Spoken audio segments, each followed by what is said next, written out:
So what's everyone about to watch? The Michael Robertson Show. Really? Really? Couldn't have planned that. Couldn't have planned that.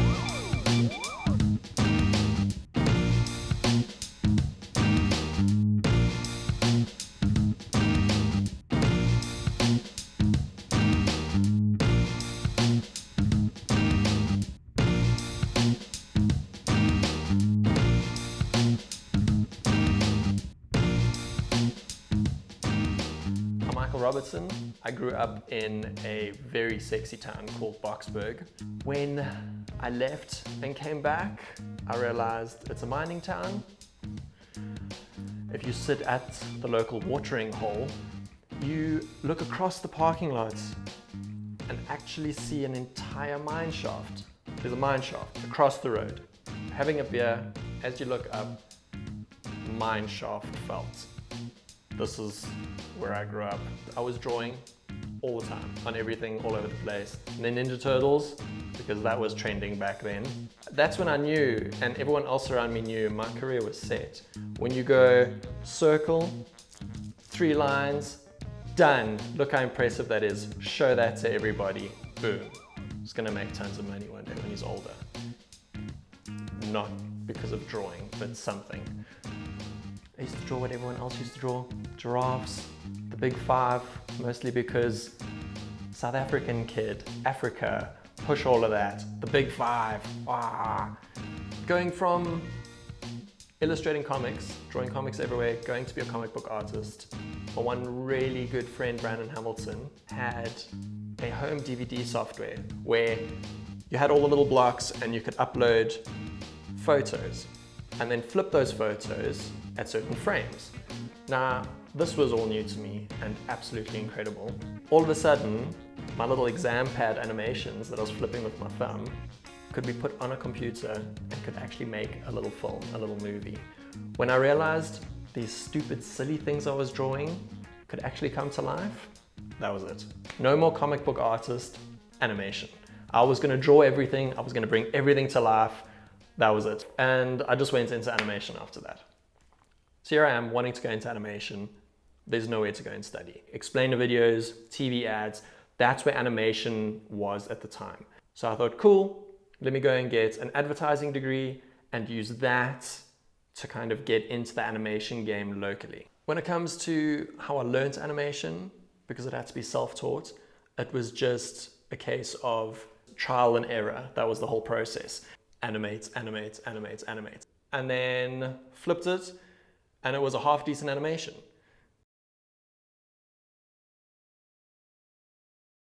Back in my past, there was a day where there I am, minding my own business, walking down the streets of Joburg. Who do I bump into?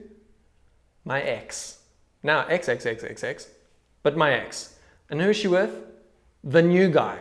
And he's super good looking, which really didn't make the situation any better. So what did I do? How do I process my feelings, my emotions? I walk the other side of the road and I just pretend like nothing happened.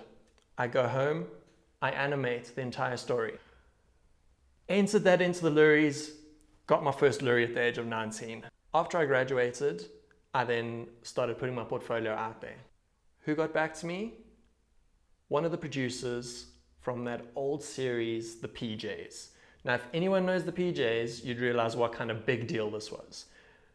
They loved my showreel, they reached out, they wanted to start pitching another show, and we got talking. Unfortunately, when they found out that it was just me and there wasn't a team that could produce this project, they started looking somewhere else. So they moved on. It didn't affect me much at all emotionally.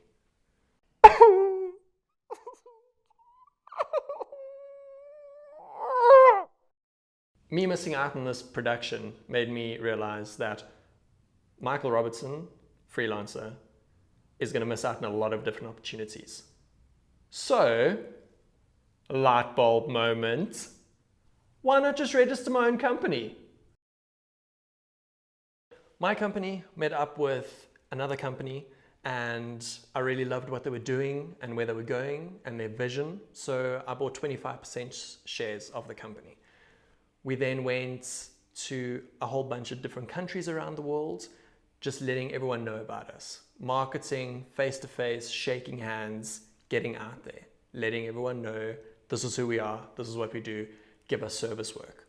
So we went to Paris, we went to MIP Junior, we went to MIPCOM, I went to Canada in Ottawa to the film festival there.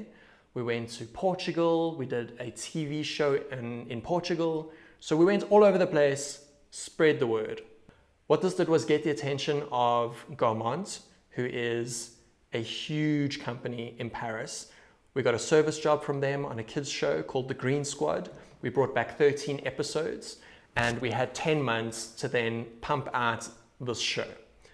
A whole bunch of us in a house in Ramburg went from 7 of us to 42 of us at peak.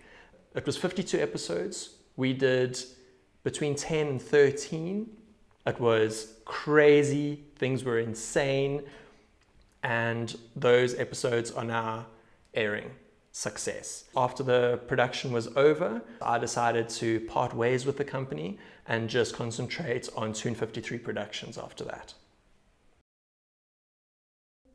It has now been a few years. I'm back in the advertising industry. Got most of the banks in the portfolio, got a lot of the big insurance corporations on the portfolio in corporate.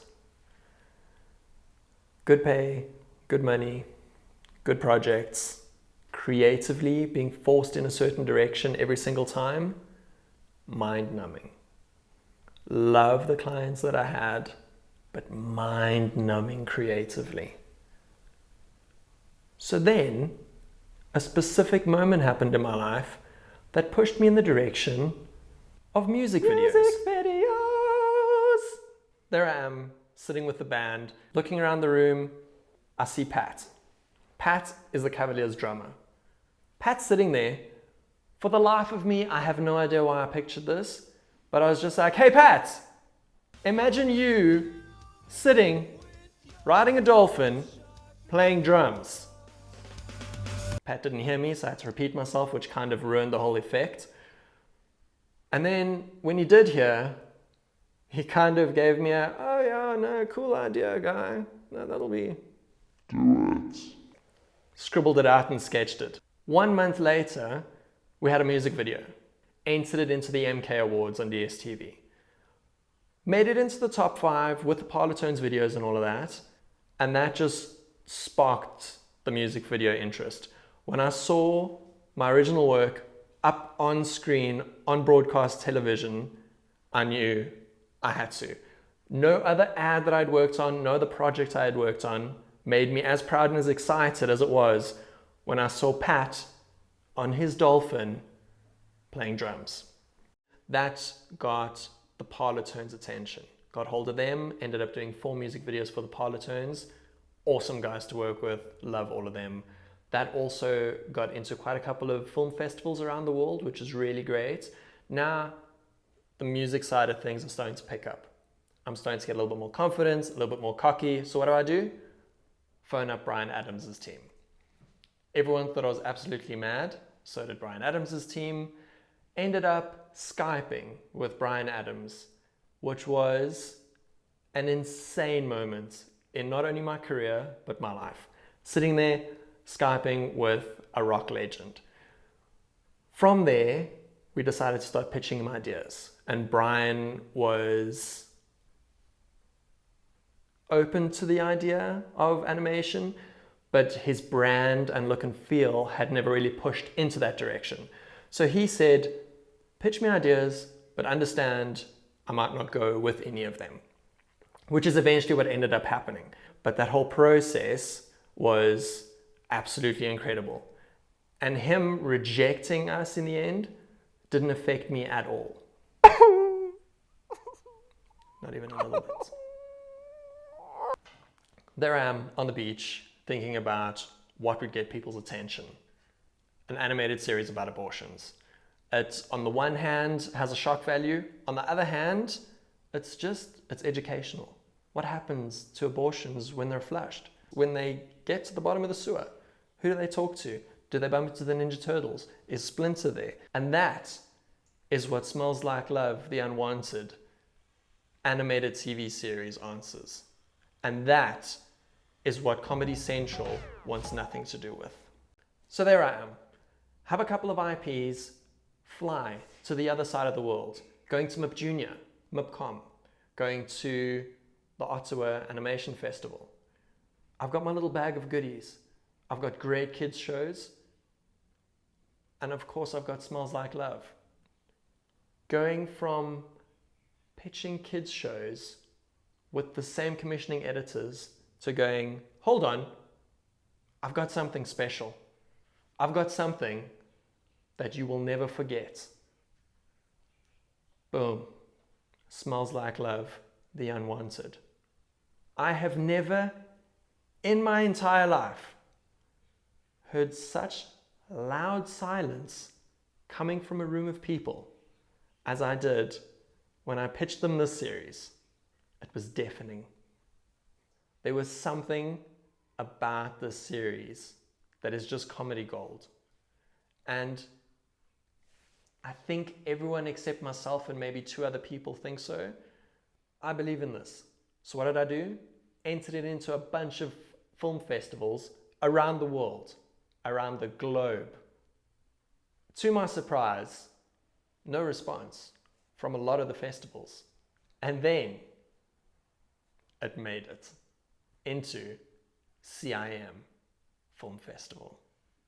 Crappy international movies. I'm super grateful for everything I've achieved and where I've gotten to at this point. There is still so much more in my future. There are a couple of opportunities that have come up lately where people that are extremely talented with what they do have given me advice, and I've listened and I've taken that advice, and I'm very excited about where I'm going in the future.